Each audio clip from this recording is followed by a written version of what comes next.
My boys won't hesitate to run up on your boy. 엉덩이 빵빵빵 남자들은 탐탐탐 내 입술 냠냠냠 어디 가도 당당당 등장은 짜짜짜 뛰자 뛰자 팡팡팡 디스코 팡팡팡 Hello.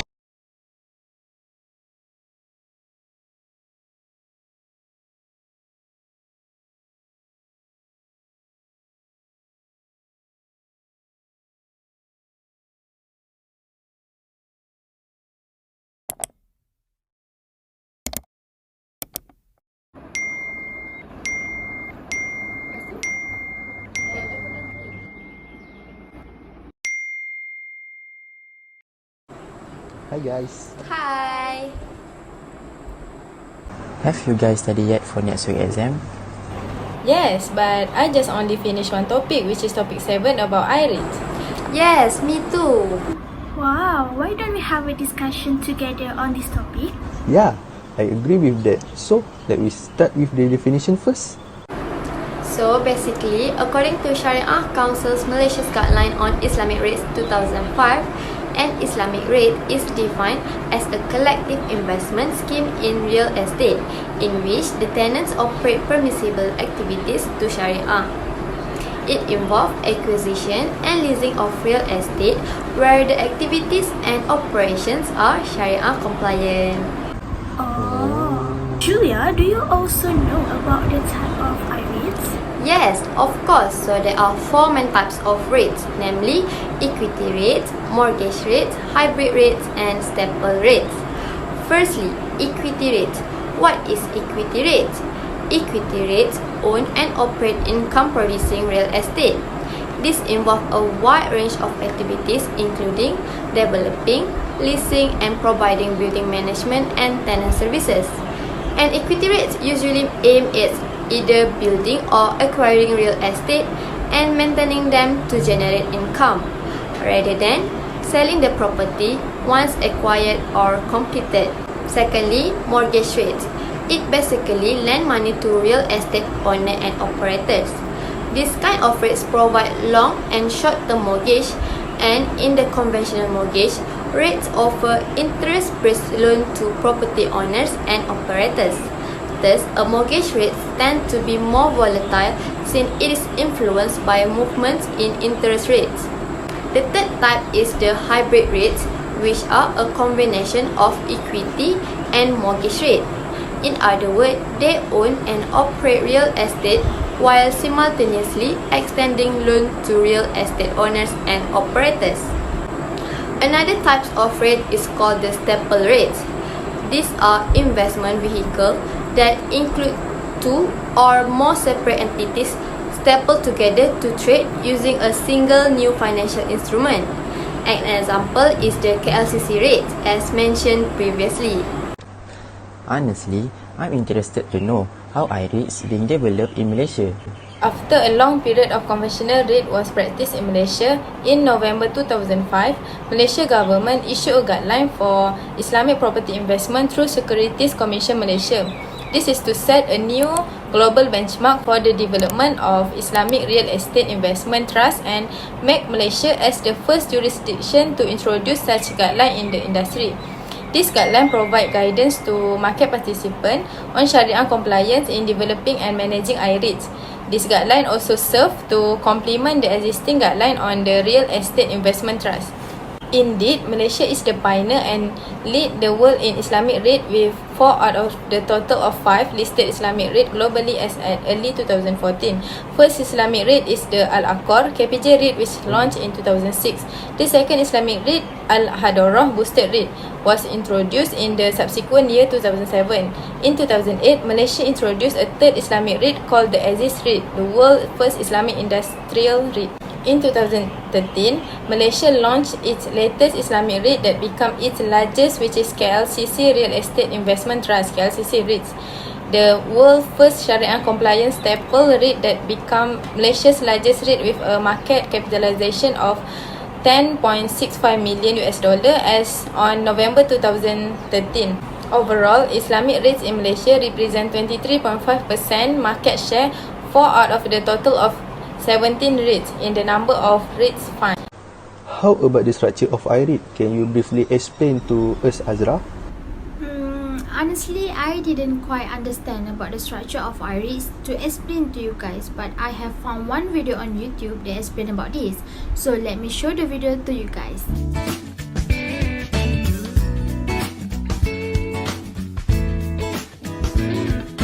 The first step, investor invest in IREIT through holding of units. Second, IREIT acquires real estates as its pool of assets. Third, manager manage and administers IREIT. Fourth, trustee acts as the custodian of the fund. Fifth, Sharia committee advises on matters pertaining to Sharia. Sixth, property manager provides maintenance and management service of the real estates. And the last one is tenants rent their real estates. Guys, I'm curious, how do IREITs comply with Sharia? Actually, IREIT follow the guideline from the Sharia Committee. Sharia Committee responsible to overseeing the operation of IREIT, so all the business activities are comply with the Sharia principle. Now I will explain on how income from REITs are earned and how the fund are managed. So basically there are three ways on how income from REITs are earned, and first one is non-permissible rental activities. Rental is the major income flow for the investor. The rental activities must consist of halal or allowable sources. Second one is the rental from a tenant who carries out mixed activities. The rental from non-permissible activities should not exceed the benchmark of 20% of the total turnover of Islamic REITs. The third one is technique of calculating the ratio of rental non-permissible activities. Some acceptable approach including utilization of space occupied, hours of service, or other suitable technique as determined by the ijtihad of the Sharia advisor. Okay, next, the fund are managed by the first one is instrument used in investment, deposit and financing for Islamic REITs. This must be in line to the principle of Sharia. Next is takaful coverage. Islamic REIT are obligated to employ takaful scheme to ensure their real estate. Last one is risk management. The Islamic REIT is allowed to take part in forward sales institution or purchase of a currency for risk management purpose and is encouraged to deal with Islamic financial institution. Okay, so what are the advantage if someone invests in IREITs? Okay, now for their advantages are: first, investors are able to diversify their risk profile by participating in a range of real estate and real estate related assets. Second one, high dividend distribution to unit holders. Third, IREIT able to generate stable, sustainable income through rental income and capital appreciation, which can be used to continually pay regular dividends. Fourth, IREIT allows investors to participate in the real estate market with a smaller capital outlay as compared to the outright purchase of real estate. Fifth, the value of real estate is expected to generally increase in tandem with inflation rate. Having said that, investors should also be aware of these risks associated with IREIT, including returns are not guaranteed, investor will not have direct control over the management company's investment decisions. IREIT is also subject to the vagaries of market demand and supply. As such, market fluctuations, confidence in the economy, and changes in the interest rates may affect IREIT's price. Now I understand about the IREIT. Thank you for the explanation, guys. You are welcome. Hopefully, we can score this subject with flying colors. Bye. See you next time. Bye! Guys, I still don't understand about the topic 8, which is about Islamic derivatives. Yeah, me too. I think we need to ask someone who acknowledge on this topic. Do ba do ba do ba do ba do ba do ba do ba do ba do boo do a boo ba do ba do boo boo ba do. Hello, can we know if any of you guys working in any banking institution in Malaysia? Yes, we are working in one of the well-known Islamic banking company in Malaysia. Can I know why you all asking us this question? Actually, we want to ask something that related to our studies. Can we ask some question to all of you? Yeah, sure. We are pleased to hear any question arise from you all. May we know what is Islamic derivative? Because we're not sure what is it. So, according to the Malaysia Islamic Financial Service Act 2013, Islamic derivative could be any agreement including an option, a swap, or a forward contract that is made in accordance with Sharia and whose market price, value, delivery, or payment obligation are derived from, referred to, or based on but not limited to Islamic securities, commodities, asset, rates, or exchange ratio. So, according to the definition, the structure itself must be approved and Sharia compliant, and the underlying asset must be an acceptable item. Forward, future, option, and swaps are the terms used to define the price. Then, how do Islamic derivative work? Okay, now let me explain about how Islamic derivative work. As for the uses of Islamic derivative, they are being offered to counterparty by Islamic bank for a risk management and hedging purpose only. Most of the time, Islamic derivative are used to hedge against the fluctuation in foreign exchange in the currency market. Islamic derivative are also used to hedge against fluctuation in commodity price. It should be understood that without this Islamic derivative and hedging its mechanism, Islamic financial institutions and businesses would suffer tremendous loss and be greatly disadvantaged. For example, take a company that exports palm oil. It pays its employee in Malaysian ringgit. It buys its fertilizer, tools and fuels in Malaysian ringgit. But it gets paid for the palm oil in the international market in dollar USD. In such a situation, it would plainly be risky for the company not to take the step to minimize potential losses.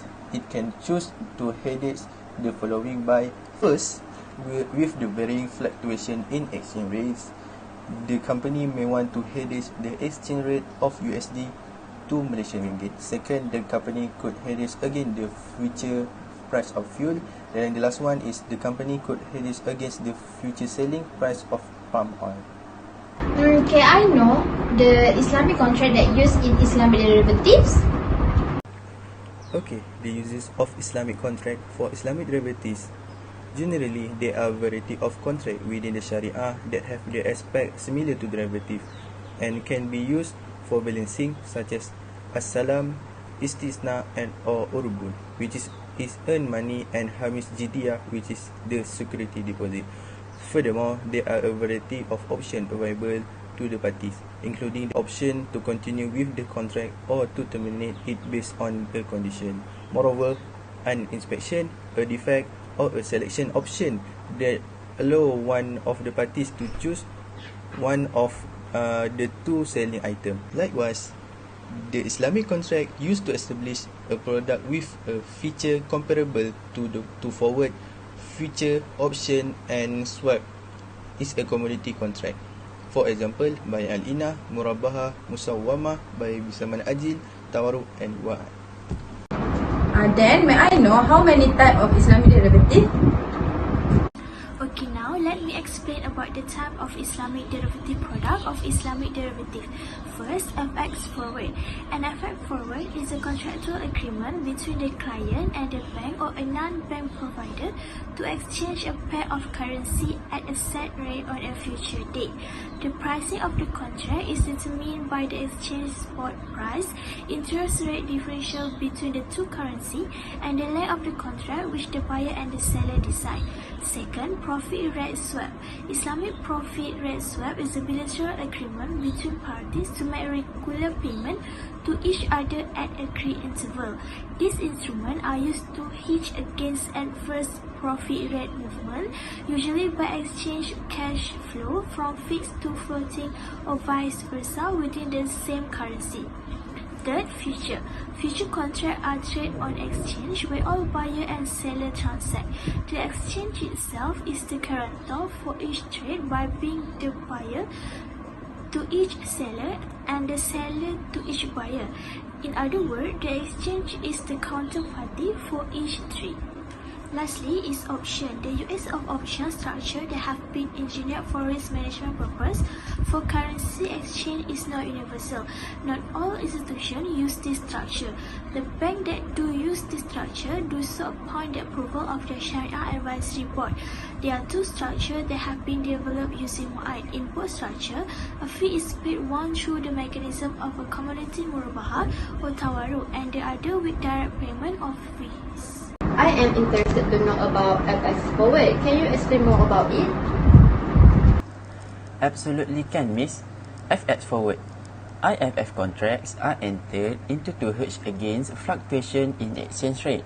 There are four structures discussed in this section. The first is based on tawaru, and the second, third and fourth are based on wa'ad structure. The difference between the second and third structure is that the second structure use one wa'ad, while the third used two unilateral promise known as wa'adan. The fourth structure consists of the swapping of different currencies. These structures have been approved by Sharia committees of the individual Islamic banks that use it and are currently being used in Islamic banks for hedging purpose. It should, however, be noted that not all Islamic banks Sharia committees have approved all the following structures. Okay, now let me give an example from one bank in Malaysia. Promissory FX or PFXI by Maybank Islamic. Known as Islamic FX Forward, it's a unilateral binding promise made by the party, which is the customer, to enter into foreign exchange transaction with Maybank Islamic Berhad at a specific future date. Number 1. Features. PFXI is structured based on the combination of two acceptable Sharia concepts, which is wa'ad, promise, and sarf, which is currency exchange. Currency exchange based on the concept of wa'ad, undertaking, and by a sarf, which is currency exchange contract. This refers to the unilateral undertaking by the investor to buy a particular currency on the maturity date. At a pre-agreed exchange rate, the currency exchange contract occurs when both parties have entered into the foreign exchange trade. Number 2 is tenure. Anything exceeding 2 days up to 1 year. Number 3 is amount. They have two types of contract and minimum amount of them.